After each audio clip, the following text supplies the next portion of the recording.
Hello, my name is Joshua Maurer, and it's July 26, 2019.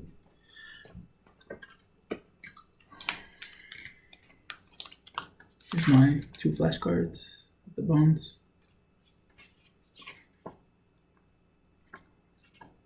And here's my skeleton, who my son lost the top of already. So to start off with, you have your appendicular system and your axial system. So appendicular is like your arms and your legs, and axial is skull, face, cranium, and the thoracic cavity, pretty much. To start off with, you have your frontal lobe, which would be like right here, your parietal, which is left and right, two bones. Then you have your occipital, which is in the back. You have your temporal, which is on the side here. You have two of those.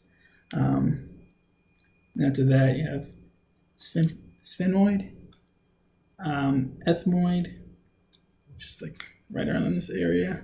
Then lacrimal is attached to that. And then right after lacrimal is your two nasal bones. You have your zygomatic, which is two on each side, pretty much like your cheek area. Inferior nasal is deep down here, in the middle here. To that, you have inferior nasal, which is inside here. Internal ones are inferior nasal, vomer, which is like inside at the bottom here, palatine, which is up here, and here you have your maxilla, which is two of them, two bones, your mandible, one. All of these bones, so the frontal, all the top ones are flat, and then all of the other ones, like your interior ones and your ones on the side, they're all irregular.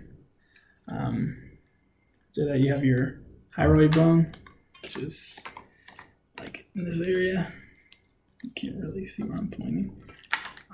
That's irregular.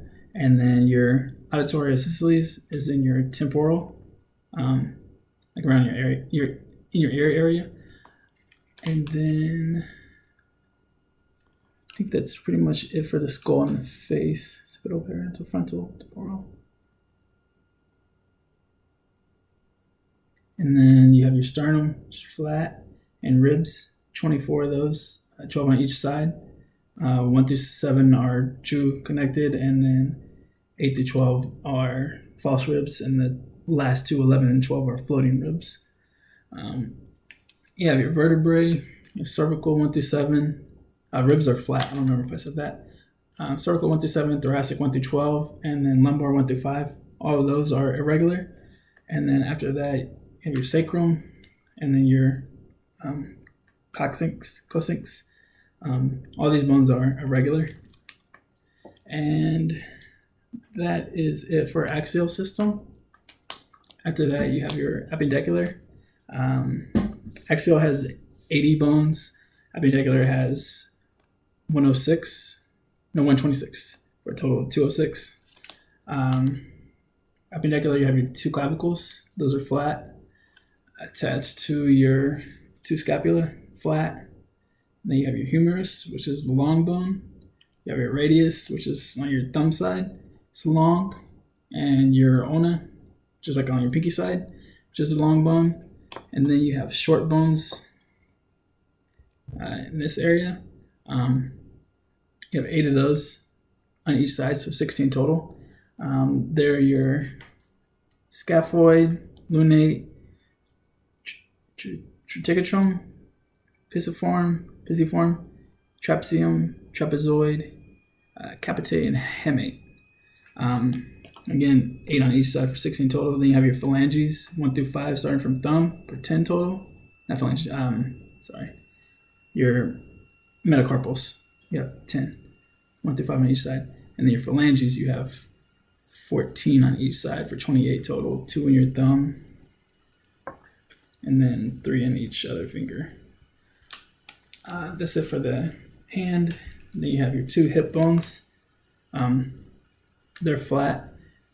Your phalanges and carpals, they're all long bones.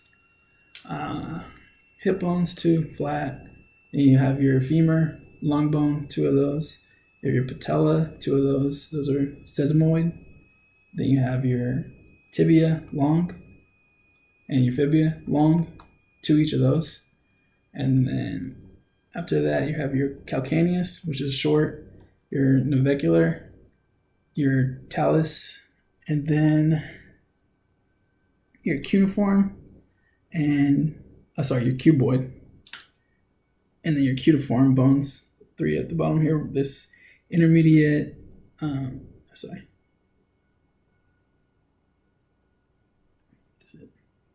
intermediate, medial, and lateral.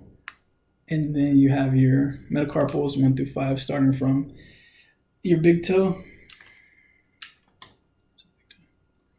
Starting from your big toe, 1 through 5, and then you have your phalanges at the bottom, 14 on each side for a 28 total. Again, 2 in your big toe and then 3 in your other toes.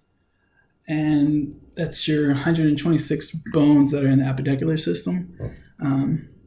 The reason this is important to know for my career field is when aspiring to become a nurse is that you have to know your anatomy of your patient.